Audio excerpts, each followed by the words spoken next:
ಬೆಂಗಳೂರಿನಲ್ಲಿ ಸದ್ಯ ಮಳೆ ನಿಂತಿದೆ ನಿಜ, ಆದರೆ ಮಳೆಯಿಂದಾದಂತಹ ಅವಾಂತರಗಳು ಮಾತ್ರ ನಿಲ್ತಾ ಇಲ್ಲ. ಜೆಸಿಬಿ ಮೇಲೆಯೇ ಮರ ಉರುಳಿದೆ. ಚಾಮರಾಜಪೇಟೆಯಲ್ಲಿ ಬೃಹದಾಕಾರದ ಮರ ಬಿದ್ದಿದೆ, ಅದು ಕೂಡ ಜೆಸಿಬಿ ಮೇಲೇನೆ.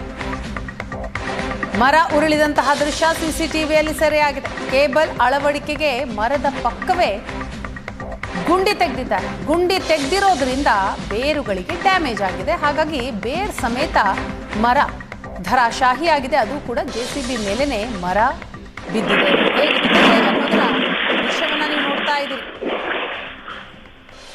ಈ ರೀತಿ ಬೃಹದಾಕಾರದ ಮರ ಬೀಳೋದಿಕ್ಕೆ ಕಾರಣ ಅಲ್ಲಿ ಕೇಬಲ್ ಅಳವಡಿಕೆ ಮಾಡಬೇಕು ಅಂತ ಗುಂಡಿ ಅಗ್ದಿರೋದು. ಈ ಗುಂಡಿ ಅಗ್ದಿರೋದ್ರಿಂದಲೇ ಮರದ ಬೇರಿಗೆ ಡ್ಯಾಮೇಜ್ ಆಗಿದೆ. ಹಾಗಾಗಿ ಭಾರೀ ಗಾಳಿ ಮಳೆಗೆ ಬುಡ ಸಮೇತವಾಗಿ ಮರ ಧರಾಶಾಹಿಯಾಗಿದೆ.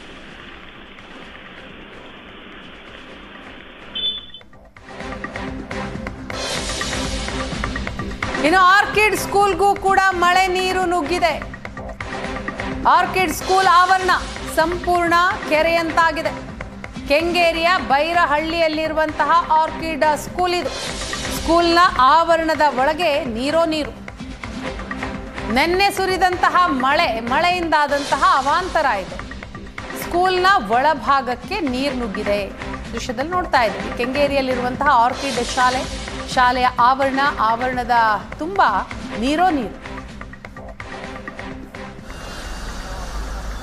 ನೆನ್ನೆ ಸುರಿದಂತಹ ಮಳೆಗೆ ಈ ರೀತಿ ಸ್ಕೂಲ್ನ ಆವರಣದ ಒಳಗೆ ನೀರು ನುಗ್ಗಿರೋದು. ಆ ನೀರು ಹೋಗೋದಕ್ಕೆ ಎಲ್ಲೂ ಕೂಡ ಜಾಗ ಇಲ್ಲ. ಹಾಗಾಗಿ ಅಲ್ಲೇ ಇದೆ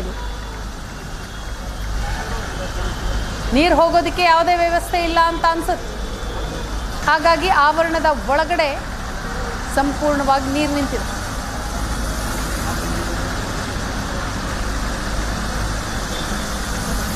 ಮುಂಗಾರು ಪೂರ್ವ ಮಳೆಯ ಆರ್ಭಟ ಮುಂದುವರೆದಿದ್ರೆ ಅದರಿಂದ ಆಗ್ತಾ ಇರುವಂತಹ ಅನಾಹುತಗಳು ಒಂದೆರಡಲ್ಲ. ಬೆಂಗಳೂರಿನ ಪ್ರಮುಖ ನಗರಗಳಲ್ಲಿ ಸಾಕಷ್ಟು ಅವಾಂತರಗಳಾಗಿದೆ. ಮನೆಗಳಿಗೆ ನೀರು ನುಗ್ಗಿದೆ. ಸ್ಕೂಲ್ ಆವರಣ ಸಂಪೂರ್ಣವಾಗಿ ಜಲಾವೃತ ಆಗಿದೆ.